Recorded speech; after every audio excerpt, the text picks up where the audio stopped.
Imagine vanishing into Yellowstone's eerie fog on a family hike, two little girls gone in seconds, swallowed by misty secrets that haunt America's wildest park. What if a twisted guardian hid them for 12 years, spinning lies of doomsday experiments?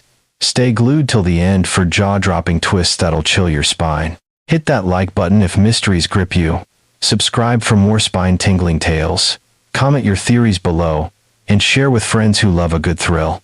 Remember, this story's fictional, reimagined from real inspired events for education and entertainment only. Don't go just yet.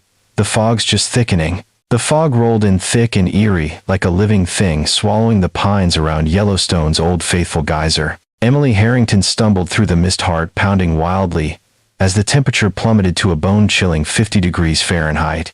Steam hissed from nearby hot springs, twisting into ghostly shapes that clawed at her vision.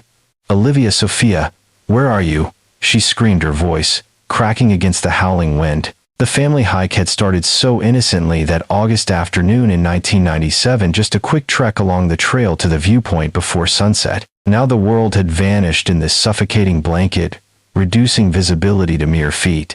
David Harrington, her husband, gripped her arm tight, his mariner's baseball cap dripping with moisture. "Girls, this ain't funny," he bellowed, lurching forward, boots crunching over rocky ground. "Come out right now." Their daughter's Olivia, 10 years old, with her fiery red-brown hair and protective streak, and Sophia, 8, freckles dotting her nose, like stars had darted ahead to explore some boulders. One minute their giggles mixed with the wind, the next, silence absolute and terrifying. Emily's breath came in ragged gasps. She could swear she saw shadowy figures lurking in the haze, maybe just tricks from the geothermal gases that locals warned about causing hallucinations. "Think Bika," she muttered, using her old nickname from college days. "We have the compass, the emergency whistles." But panic clawed deeper. "That guy back at the campground, Paradise Point," she whispered to David.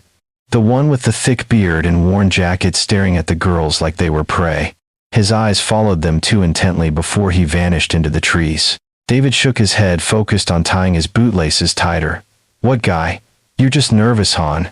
But Emily knew better. As they pushed on, calling until their throats burned raw, Sophia's friendship bracelet appeared, snagged on a root near the Yellowstone River edge, caked in mud, one tiny star charm missing. "Look at this," Emily gasped, holding it up, trembling.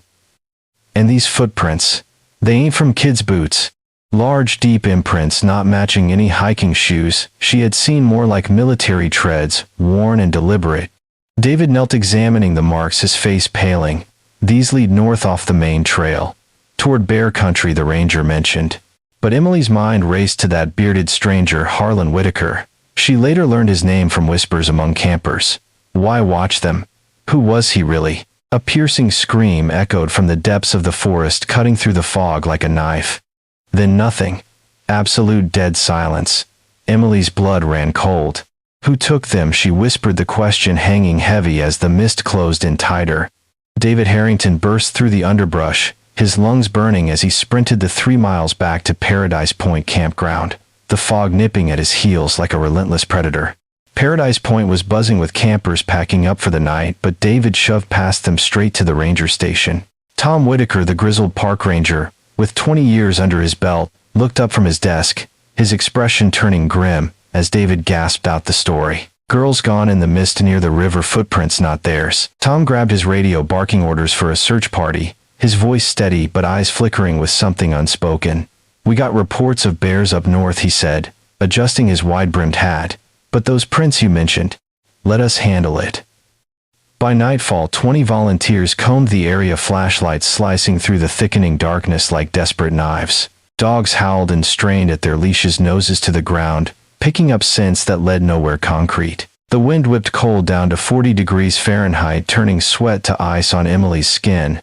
As she joined the fray, her face a mask of raw terror. "You saw that bearded creep too, right?" she pressed Tom during a brief pause, her voice trembling but fierce. Back at camp, staring at Olivia and Sophia like they were his next meal, his eyes cold, calculating. Tom shifted uncomfortably, shining his light on the ground, avoiding her gaze. "Lots of folks pass through here, ma'am. Could be anyone." But Emily pushed harder. "He vanished into the trees right after. And now this." Tom sighed, rubbing his jaw. Look, I know my cousin Harlan hangs around these parts sometimes. Ex-military type, rough around the edges but harmless. Mostly. Emily's stomach twisted. Cousin.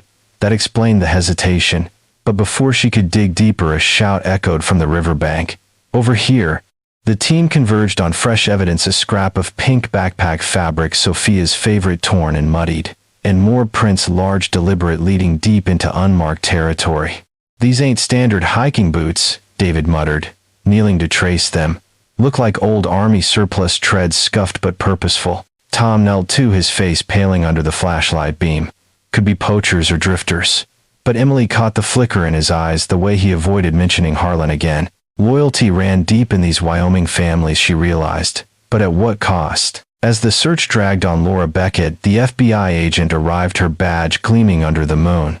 We see this too often, she said, briefing the group. Hundreds vanish in national parks every year, what they call missing 411 cases. Fog disorients, gases from the hot springs mess with your head. But these prints, we will run them through databases. Twist hit when a volunteer unearthed a crumpled note half buried under a rock, scribbled with Shoshone legend words. The mountain spirits claim lost children to protect them from the crumbling world. Emily's blood chilled. Who wrote this? Propaganda or warning? Then a shadowy figure darted between trees, vanishing before anyone could pursue. Guns-drawn shouts rang out, but the night swallowed it whole, leaving only questions. Was it Harlan? Or something worse, lurking in Yellowstone's depths? 12 years later, in September 2009, Dr. Alex Rivera adjusted his binoculars, peering through the lingering morning mist that clung to Yellowstone's remote backcountry like a shroud. The fog twisted eerily from hidden hot springs, creating mirages that danced like phantoms among the ancient pines. He had hiked 5 miles off the marked trails, guided by Carlos Mendoza, a veteran ranger with 20 years' experience, whose eyes darted nervously, as if the forest itself whispered secrets. "This is off-limits territory, Doc Carlos," muttered, his voice low and gravelly. "The forgotten, as we call them, have been here for generations, blending old ways with scavenged junk. They claim ancestral rights that predate federal laws, dodging the system in these mountains' cracks." Alex nodded, his heart racing with anticipation. As an anthropologist at the University of Wyoming, he had chased rumors of isolated communities in the Cascades for years, but Yellowstone's vast wilderness held deeper mysteries. Federal stats showed dozens of groups like this scattered across national parks, living off-grid, invoking native treaties that outlasted park boundaries. But getting close meant navigating not just terrain but trust. Their ambassador, Elias Blackwood, finally agreed to meet in West Yellowstone, a tiny town at the park's edge, after 3 years of pleas and a senator's nudge. "We do not need outsiders prying," Elias hissed, when they met, his long gray braid swaying like a pendulum, his dark eyes piercing Alex like arrows. "Our people preserve knowledge the world is losing too fast." Alex leaned forward, his voice earnest. "I respect that. My work documents traditions before they fade, all on your terms, no cameras, just observation." Elias paused, stirring his coffee slowly, then nodded curtly. 3 days. No recordings. Follow our rules or the mountain spirits will claim you too." Guided by Elias, they trekked deeper, the air thick with sulfur from bubbling springs that hissed warnings. The settlement emerged suddenly, 15 crude structures blending Shoshone building techniques with salvaged metal and tarps, housing about 40 souls, mostly descendants of Northwest tribes with mixed bloodlines. They spoke a dialect laced with English, hunting and gathering like ghosts from another era. Around the central fire that night, stories flowed dark and chilling. Lena Whitefeather, an elder with wrinkled skin like ancient bark, leaned close, her voice a raspy whisper. The mountain spirits brought 2 sisters from the fog many winters ago, saved by the guardian from a crumbling world outside. Alex's pulse quickened. He spotted them then, 2 young women about 22 and 20 years old, serving salmon stew. The older had reddish-brown hair and striking green eyes, the younger freckles scattering her face, like constellations. But what froze him was the silver star pendant on the younger's neck, simple, yet unmistakable. "Who are they?" he asked. Lena discreetly. "Sisters of the river," she replied. "Spirits delivered them to us. The guardian protects them still." That night, sleep evaded Alex. Memories of a national headline case flooded back. 2 girls, vanished in this very park 12 years prior. At dawn, he approached them casually. "Good morning," he said in English. They responded instinctively, then switched to their mixed tongue.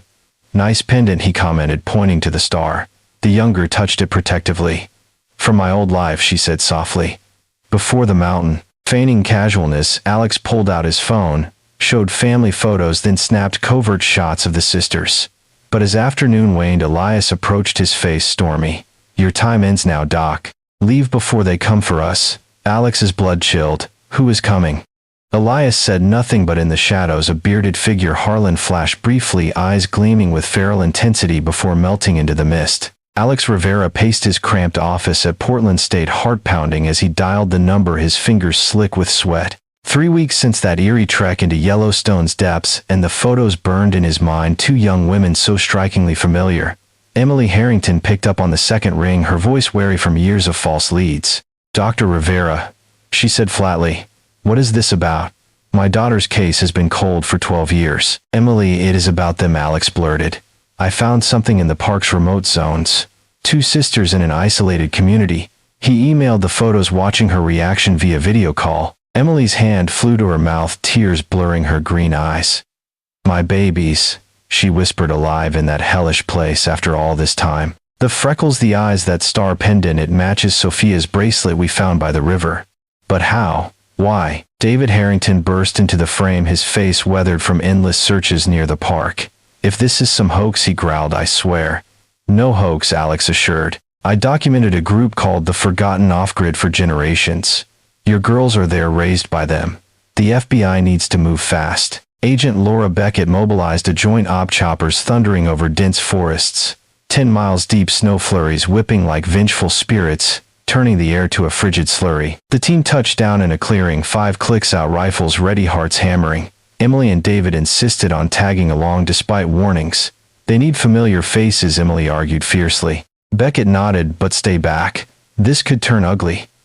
Guided by Carlos and Alex, they crept through the pines, mist rising from hot springs like spectral breath, creating hallucinations of shadowy children beckoning from the fog.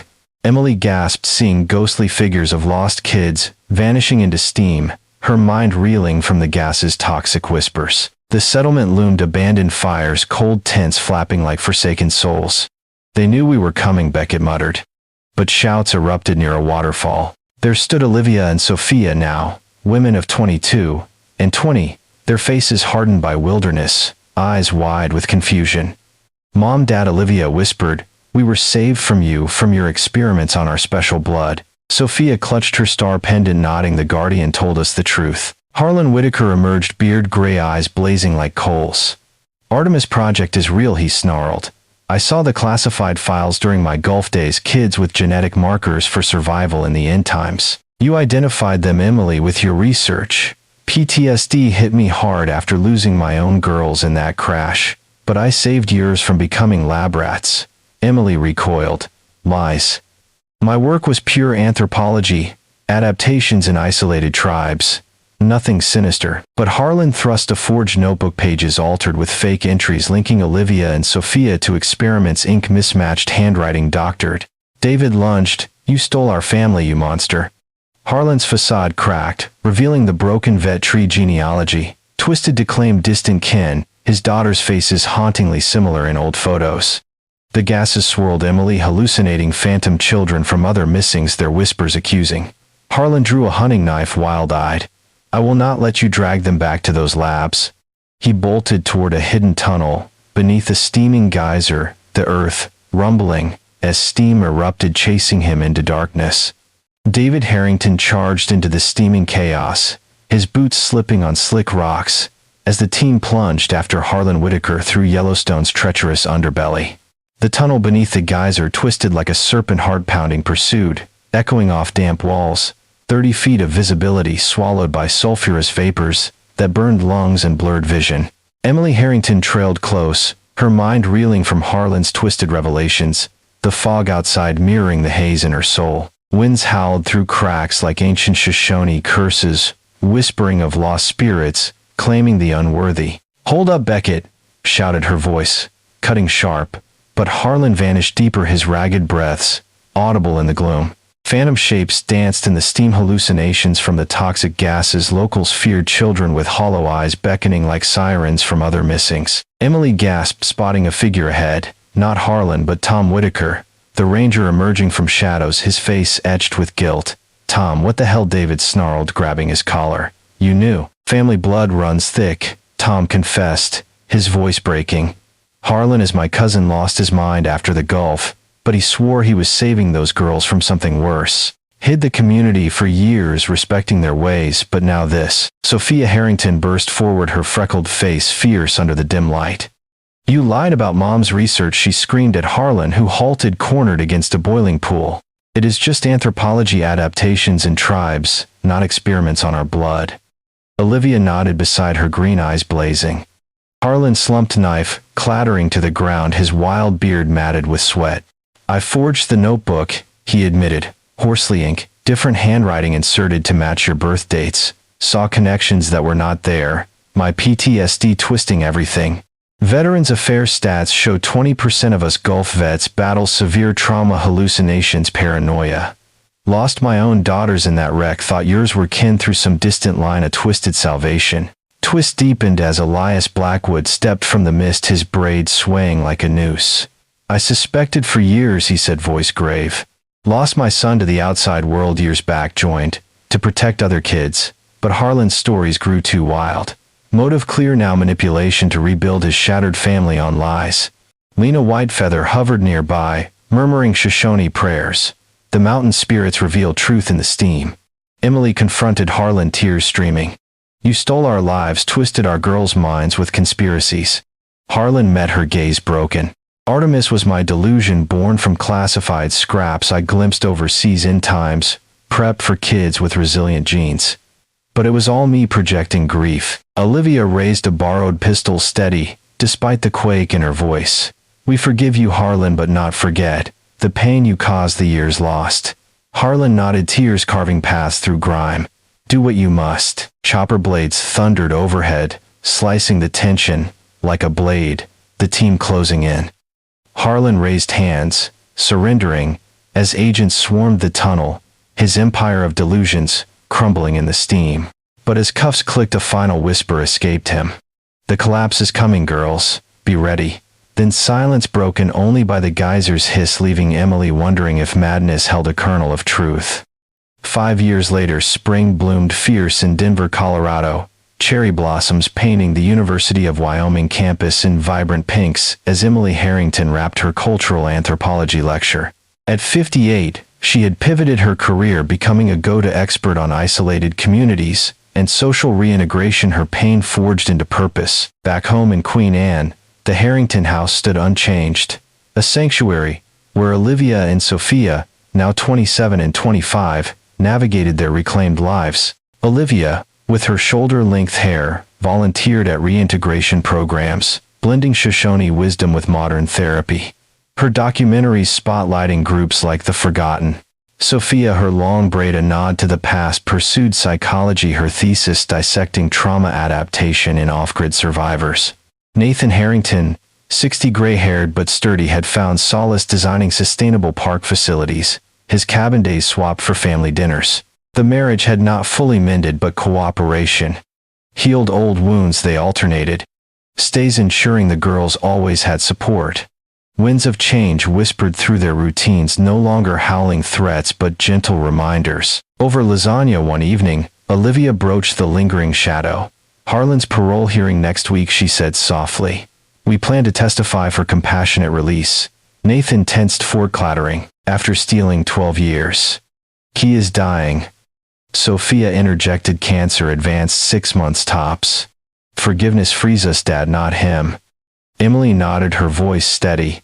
"It is your call, girls. We support whatever brings peace." The hearing in Seattle federal court buzzed with tension. Harlan appeared, frail, shaved and shrunken, his once feral eyes dimmed by regret. Olivia spoke first, her voice firm yet kind. "You twisted our world with delusions born from your pain, but the skills you taught, survival, harmony with the land, shaped us too. We forgive to move forward." Sophia added, touching her star pendant, now a symbol of resilience. "Your lies cost us dearly, but the community you built gave us family in the chaos." Harlan wept, whispering, "I am sorry. The Artemis nightmare was my prison too." Parole granted under hospice watch, Harlan passed quietly. Months later, his final letter confessing all was illusion. PTSDs, cruel grip, no grand conspiracy. The family visited Yellowstone together, hiking familiar trails, mist rising like old ghosts, but now dispelled. Around a campfire, Nathan admitted, "I see it now, girls." Strength in letting go. Dr. Mia Liang, the forensic psychologist, reflected in her evaluation, "This case underscores PTSD's devastation veterans affairs. Data shows millions of American vets battle it, leading to isolation, or worse, like Harlan's manipulations. Lesson: seek help early. Parents stay vigilant in parks. Use GPS, report strangers fast. Hundreds vanish yearly and missing 411 mysteries. Warning that America's wilds hold beauty and peril alike. Nature demands respect. Trauma craves healing. The Harringtons reunited, not flawless but unbreakable. Their story, a beacon of resilience amid the fog.